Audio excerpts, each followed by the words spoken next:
दोस्तों, एक समय की बात है। एक गांव में एक अंधी बुढ़िया माई के पति, बेटा और बहू थे। वे लोग बहुत ही ज्यादा गरीब थे।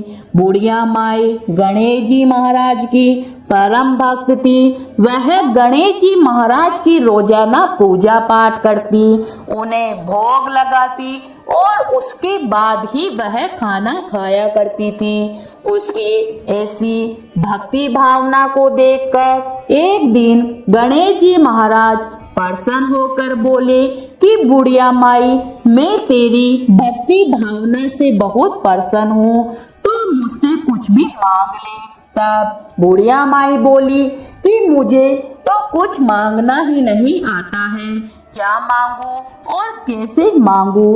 तब गणेश जी महाराज बोले कि तेरे बेटे बहू से पूछ ले, कल फिर मैं फिर आऊंगा, तब तुम मुझसे कुछ मांग लेना। तब वह अपने बेटे के पास गई और बेटे से बोली कि गणेश जी महाराज कह रहे हैं कि तुम कुछ मांग लो, तो मैं क्या मांगू। तब बेटा बोला कि माँ धन मांग लो। फिर बुढ़िया माई अपनी बहू के पास गई तो बहू ने कहा, माँ जी पोता मांग लीजिए। तब बुढ़िया माई ने सोचा, ये दोनों तो अपने मतलब की बात मांगने को कह रहे हैं। सो उसने अपने पड़ोसन के घर जाकर उससे बोली कि गणेश जी महाराज मुझे कुछ मांगने के लिए कह रहे हैं, तो मैं क्या मांगू। तब पड़ोसन बोली कि तू क्यों धन मांगे, क्यों पोता मांगे, अपने लिए कुछ मांग ले। अपने लिए दीदा घोड़ा मतलब आंखें और घुटने मांग ले।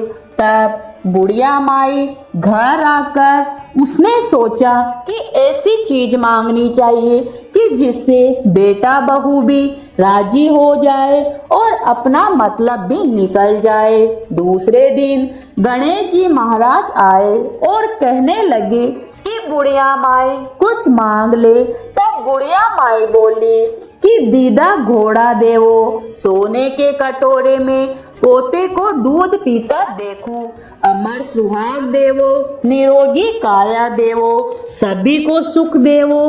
तब गणेश जी भगवान बोले कि बुढ़िया माई तूने तो हमें ठग लिया, सब कुछ तो मांग लिया और कहती है कि कुछ मांगना ही नहीं आता है, पर ठीक है ऐसा ही हो जाएगा। और यह कहकर गणेश जी महाराज अंतर्धान हो गए। बुढ़िया माई के सब कुछ वैसा ही हो गया। हे गणेश जी महाराज, जैसा आपने बुढ़िया माई को दिया वैसा सबको देना। कहानी सुनने वाले, पुकारा बनने वाले सबकी मनोकामनाएं पूरी करना, सब पर अपना आशीर्वाद बनाए रखना। तो प्रेम से बोलिए गणेश जी महाराज की जय हो।